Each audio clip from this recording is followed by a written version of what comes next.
I'm talking to Cassie Castleberry, and she's the Water Resources Agent for Sumter County Extension. What are your responsibilities as a water resource agent?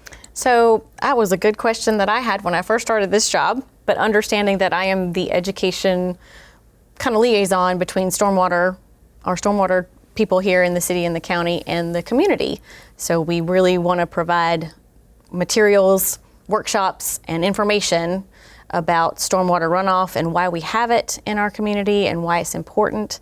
Because in the almost 2 years that I've been here, it's been very surprising to see how many adults don't understand, and not just children, but the adults that don't understand what the storm drains are and where they lead to. Well, tell us what they are and where they go. So they are there during storm events to collect all that runoff that comes off hard surfaces that we have all over the place. And it takes that water directly to our waterways, the ditches, streams, lakes, and those all eventually lead to the ocean. So we don't want anything else going down those drains. It's not going to the water treatment plant. It is plant. not going to a treatment plant. So what you put in there, the water's not going to be improved in any way before it just goes right to the nearest waterway. Correct. And from there to the next waterway, and from there to the next. So you wanted to bring awareness of this out, and you reached out to our statewide anti-littering organization? Yes, so Palmetto Pride is that organization that you're speaking about, and they do litter pickups. They also offer grants. You have to apply for them, of course, and get approved, but that was something that I applied for with the help of Katie Collins, Yes. who was my predecessor. And one of the ideas was to bring awareness about litter in our waterways. And so we applied, and I wanted to do a litter sculpture for our community. And Sumter has a pretty extensive waterway that's being connected, I think, and will be a walking trail. Would you tell people about that? So Shot Pouch Greenway, which a lot of people may know about and have walked, it has been a much needed, I think, system in our community, and a lot of people are using it now, but as a community, we're taking it a little bit further, and the city is doing a great job of making improvements to it and making it more accessible. But we knew that we wanted to display this litter sculpture somewhere prominent and along a waterway, and that is our prominent waterway here.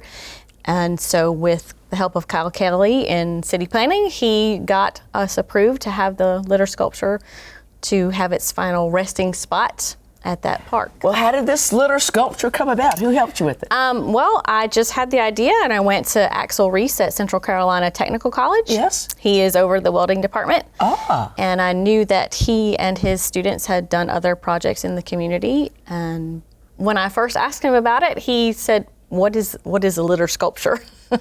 But after some communication and some brainstorming, he was very excited, and we just started brainstorming and jumped on in. Yeah, so you came up with the idea of a fish.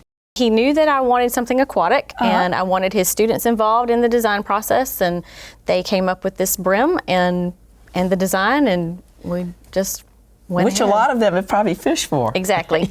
One of my favorite. It's just, the shape is great, everything about it is great, the different textures of the metals on it.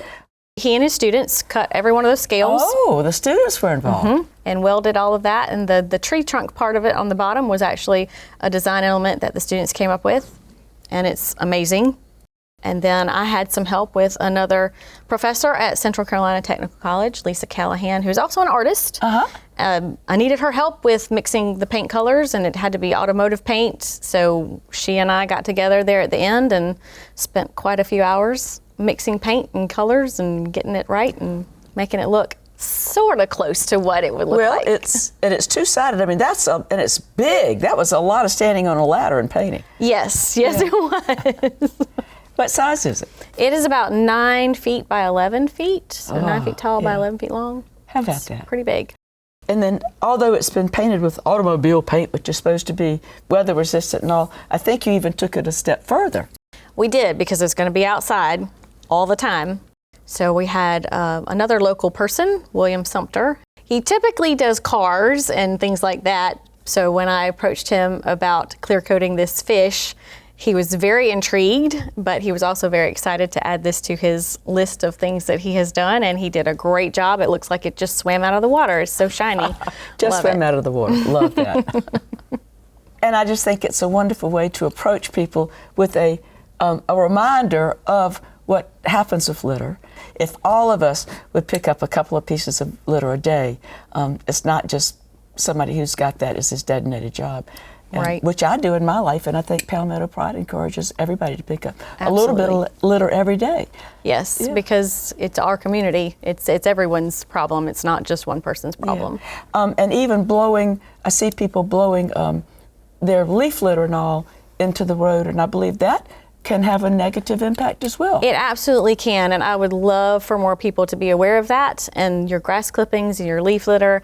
Yeah, I know you don't want it in your yard, but blow it into a wooded area, or even blow it into a pile and maybe rake it up if it really bothers you, but try not to blow it into the roadways, because those roadways are connected to storm drains, and when it rains, that washes right into it, and that causes problems in our waterways.